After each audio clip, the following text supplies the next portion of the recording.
सबसे पहले आप सभी को मेरा प्यार भरा प्रणाम। मैं हूँ शोभा रावत और एक बार फिर से उत्तराखंडी शोभा ब्लॉग में आपका स्वागत है।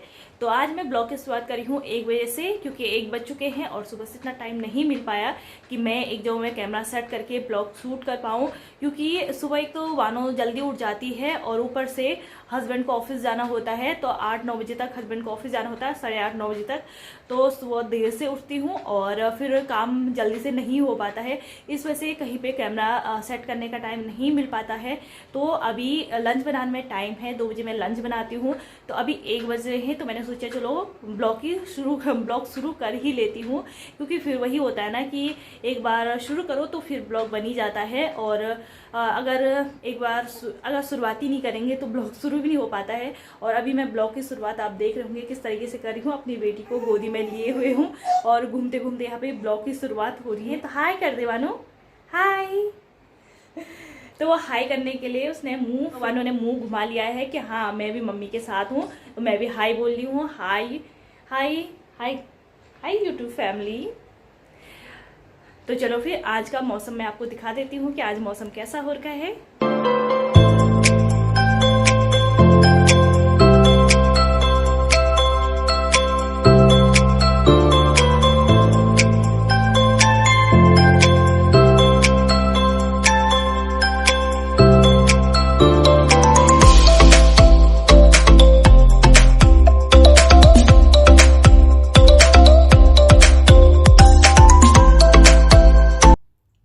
अब अंदर आने के बाद मैं वानों के साथ करी हूँ ढेर सारी मस्ती, क्योंकि बच्चों के साथ थोड़ा देर खेलना भी बहुत ज़रूरी होता है, टाइम स्पेंड करना ज़रूरी होता है। इससे क्या होता है, बच्चे बहुत ज़्यादा खुश हो जाते हैं और नई नई चीज़ें सीखते हैं।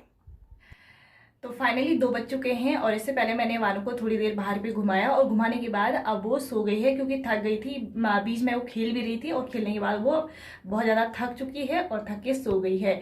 तो मैं आ गई हूँ अपने किचन में और आज बनाने वाली हूँ मैं पहाड़ी स्पेशल कड़ी, जिसको हमारे यहाँ पे रावड़ा बोला जाता है। तो ये कड़ी बहुत ही टेस्टी होती है। ये बेसन आटे किसी से भी नहीं बनती है। तो आप मेरे साथ ब्लॉग में बने रहें, मैं आपको बताऊंगी किस तरीके से पहाड़ी कड़ी बनाई जाती है। और ये सारी पहाड़ी चीज़ों से बनाई जाती है। एक तो ये हेल्दी होती है, टेस्टी होती है और खाने में बड़ा मज़ा आता है। तो आप इस रेसिपी को जरूर ट्राई करें। बचपन में हम बहुत ज़्यादा खाते थे, बट जैसे बेसन और आटे की हमें पता चले कि हाँ बेसन की कड़ी बनती है, तो धीरे धीरे वो पहाड़ी चीज़ें लौटे जा रहे हैं। पर जो पहाड़ी चीज़ों में जो और मज़ा है वो किसी में नहीं है। तो आज मैं पहाड़ी कड़ी बनाऊंगी। किस तरीके से ये रबड़ा बनाया जाता है, रावड़ा बोला जाता है हमारे यहाँ, कोई रावड़ बोलता है। तो इस कड़ी को मैं बनाना शुरू करती हूँ। तो सबसे पहले मैंने क्या करा, यहाँ पे कढ़ाई में 1 गिलास पानी डाल करके पानी को अच्छे से उबाल लिया है। अब मैंने यहाँ पे 1 मुट्ठी झंगोरा धो धाकर भिगोने रखा हुआ था, ज़्यादा नहीं भिगोना है। अगर आप ज़्यादा बना रहे हैं तो ज़्यादा पानी भी इसमें डालना पड़ेगा। तो जब झंगोरा और पानी अच्छे से पक के तैयार हो जाए तो उसमें डालूंगी मैं 2 गिलास छाछ में ही बनाना है। अगर आपके पास दही है तो दही को भी पहले छाछ बनाओ और उसके बाद ही यहाँ पे कढ़ाई में से डालना है। अब यहाँ पे झंगोरा और छाछ अच्छे से पक गया है। अब इसमें डालूंगी मैं मिर्च मसाला, और मिर्च मसाले में डालूँ मैं यहाँ पे थोड़ा सा जीरा पाउडर, थोड़ा सा ले रही हूँ यहाँ पे गरम मसाला, थोड़ा सा डालूंगी यहाँ पे हल्दी पाउडर, थोड़ा सा लाल मिर्च पाउडर, और सारी चीज़ों को अच्छे से मिक्स कर लूँगी। तो यहाँ पे मैं धनिया पाउडर नहीं डालूँगी। अब इसे अच्छे से घुमाती रहूँगी और सारी चीज़ों को अच्छे से मिक्स करूँगी। तो यहाँ पे कैमरे की वजह से हल्दी का कलर ज़्यादा दिख रहा है, पर इतनी ज़्यादा हल्दी नहीं डाल रखी है। तो यहाँ पे मैंने एक साइड चावल रखा है और एक साइड रावड़ रखा है। तो रावड़ भी अच्छे से पक जाएगा, क्योंकि इसे पकने में थोड़ा सा टाइम लगेगा। और जैसे ही मैं लंच बना रही थी वैसे ही मेरा सिलेंडर हो गया ख़त्म। और दोस्तों, हम तो ठहरे पक्के भारतीय कि कुछ भी चीज़ छोड़ना नहीं है, एक बूंद भी गैस नहीं छोड़नी है। तो मैंने सिलेंडर को इस तरीके से लेटा लिया है, इस तरह से लटका लिया है। और इसमें जितनी भी बची हुई गैस है ना, वो सारी मैं यूज़ करूँगी, एक बूंद भी नहीं छोड़ूंगी। तो जब तक इसमें गैस है मैं पैर से हिला हिला करके इसकी सारी गैस बाहर निकालूंगी, सारी गैस यूज़ करूँगी। और अब तो सिलेंडर भी बहुत ज़्यादा महंगा हो गया है, तो क्यों छोड़ना एक बूंद भी, है ना। और दोस्तों आपको यकीन नहीं हो रहा होगा इस तरीके से सिलेंडर को लेटाने से, और थोड़ा सा मैंने इस तरीके से हिलाया ना तो मेरा चावल भी बन गया था। और जो मेरी कड़ी है, पहाड़ी कड़ी है ना, तो ये अभी आधी बन चुकी थी, मतलब थोड़ा सा बचा हुआ, छौंका लगाने के लिए बचा हुआ था। तो उसके बाद ही गैस पूरी तरीके से ख़त्म हुई। तो 15 से 20 मिनट रबड़ा बनने में लग गया है। और उसके बाद मैंने इसमें धनिया डाला है, आप हरे पत्ते भी डाल सकते हैं जो गाँव में डालते हैं बेसिकली। तो आप पहाड़ी कड़ी में लगा लेती हूँ तड़का। तो यहाँ पे मैंने सरसों का तेल लिया है, आप घी में भी इस तड़के को बना सकते हैं। तो अब यहाँ पे तेल गर्म हो गया है, तो इसमें डाले मैंने 2 से 3 कटी हुई लहसुन की कलियाँ, थोड़ा सा डाला हींग और आधा चम्मच डाला इसमें जीरा। और उसके बाद डाल लेती इसे। तो थोड़ा सा मैं रबड़ा लूँगी और तड़का पैन में इसे डालूंगी, क्योंकि जितना बचा हुआ है ना वो भी क्यों छोड़ना है। तो इसे डालने के बाद ये हमारी पहाड़ी कड़ी रबड़ा बिल्कुल रेडी है। अब यहाँ पे मैंने इसे थाली में सर्व कर लिया है, चावल और थोड़ा सा मैंने लिया है सलाद और साथ में लिया है पहाड़ी कड़ी रबड़ा। और अब मैं पहाड़ी कड़ी रबड़ा का आनंद लूँगी। तो लंच करने के बाद बर्तन वर्तन धो करके मैं बाहर वाले कमरे में आ गई हूँ, क्योंकि यहाँ पे ना मैंने मीशो से एक पौधा मंगवाया था और उसे आने में 1 हफ्ता से ज़्यादा लग गया है, क्योंकि यहाँ पे देर से ही सामान पहुँचते हैं। अगर फ्लिपकार्ट से मंगाओ तो 2-3 दिन में पहुँच जाते हैं, पर अगर मीशो वगैरह दूसरी साइट से मंगाओ तो थोड़ा सा टाइम लगता है। और उस पौधे आते आते ना वो पौधा थोड़ा सा मुरझा गया है और उसकी जो बीच की टहनियाँ है ना वो लटक सी गई है।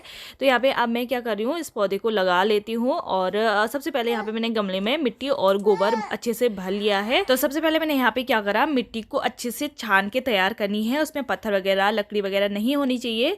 और फिर मिट्टी और गोबर को अच्छे से मिक्स करना है। उसके बाद मैंने ये गमले में भर लिया। और आप यहाँ पे देख रहे होंगे इस तरीके से यहाँ पे बीच में इसकी टहनियाँ टूटी हुई है, मतलब जो टहनियाँ होती है ना वो इस तरीके से मुड़ गई हैं, टूटी नहीं है, थोड़ा सा मुड़ गई है। तो देखती हूँ मैं इसको भी थोड़ा सा सपोर्ट की ज़रूरत है। पहले मैं गमले में इसको लगा लेती हूँ।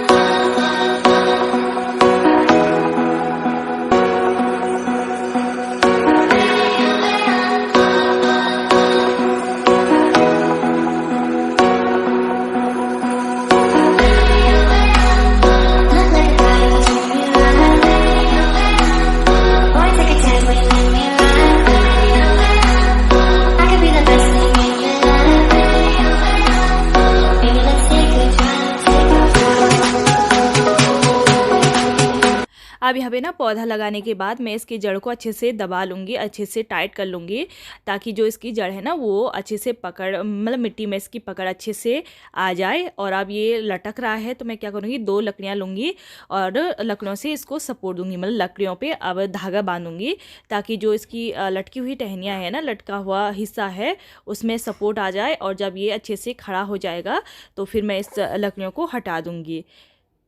या अगर ये इसे तरीके से इसकी ग्रोथ होती रही और ये ऐसे ही लटका रहा तो इसमें फिर मैं बड़ी लकड़ियाँ लगाऊंगी और फिर उसका सपोर्ट दूंगी। तो गांव वाले एरिया में ना क्या होता है कि चलो और सामान तो अच्छा मिल जाता है, पर जो प्लांट वगैरह मंगवाते हैं ना तो उनकी कंडीशन इतनी बुरी हो जाती है कि वो ग्रो कर ही नहीं पाते। मैंने बैम्बू भी मंगाया था इससे पहले, पर बैम्बू का भी वही था कि सारे जो बैम्बू थे वो ख़राब हो चुके थे, सड़ चुके थे यहाँ पहुँचते पहुँचते। तो हमेशा यही होता है, मतलब प्लांट वगैरह यहाँ पर अच्छे से नहीं पहुँच पाते हैं, और चीज़ें तो फिर भी अच्छी मिल जाती है। अब मैं यहाँ पे क्या करूँगी, एक कोने पे नीचे से मैं एक थैला रखूँगी, कपड़े का थैला रखूँगी, और फिर उसके ऊपर ही मैं गमला रखूँगी, ताकि जो मिट्टी वगैरह है ना या पानी वगैरह है वो नीचे ना टपके। इसी वजह से मैंने यहाँ पे थैला रखा है, क्योंकि ये मेरी बेबी छोटी है तो कई बार होता है ना कि पैरों में फिर मिट्टी वगैरह पानी वगैरह अंदर चला जाता है, बिस्तर में चला जाता है। इस वजह से मैंने यहाँ पे थैला रखा है। और अब फटाफट से मैं मिट्टी वगैरह साफ़ कर लूँगी। तो ये पौधा लगाने के बाद कुछ इस तरीके का लग रहा है। चलो अभी कंडीशन तो इसकी थोड़ा बहुत ठीक है, जो बीच वाला हिस्सा ना मुड़ रखा है ये बस ख़राब ना हो, यहाँ से ये सड़े ना, बस यही चाहती हूँ मैं कि अच्छे से ये ग्रो कर जाए। और यहाँ पे साथ ही मैंने मनी प्लांट लगाया है, ये दूसरे वाला मनी प्लांट है। मुझे ना कमरों में और घर के अंदर ना पौधे और इस तरीके के हरियाली ना बहुत ज़्यादा पसंद है, इस तरीके से मैं लगाती रहती हूँ। तो शाम के 5 बज गए हैं, मुझे हल्की सी भूख लग रही थी तो मैंने सोचा पपीता काट के खा लेती हूँ, क्योंकि यहाँ पे पपीता पड़ा था और सेब भी था, पर अभी मेरा सेब खाने का मन नहीं था। तो मैं अभी पपीता खा रही हूँ, क्योंकि बच्चे को फीड वगैरह करवाना होता है ना, तो फिर भूख जल्दी जल्दी लग जाती है। और ये ना मैं घर से पीस के नमक लाई थी, तो इसी को मिला के खाऊंगी। तो अब नमक मिर्च मिला लिया है और फटाफट से खाती हूँ मैं पपीता, और आप भी बनाएं इस तरीके से फ्रूट चाट। तो दोस्तों आज का ब्लॉग इतना ही। आज का ब्लॉग यहीं पे मैं समाप्त कर रही हूँ। ऐसे ही नए ब्लॉग के साथ नए दिन में मिलती हूँ। तब तक के लिए धन्यवाद।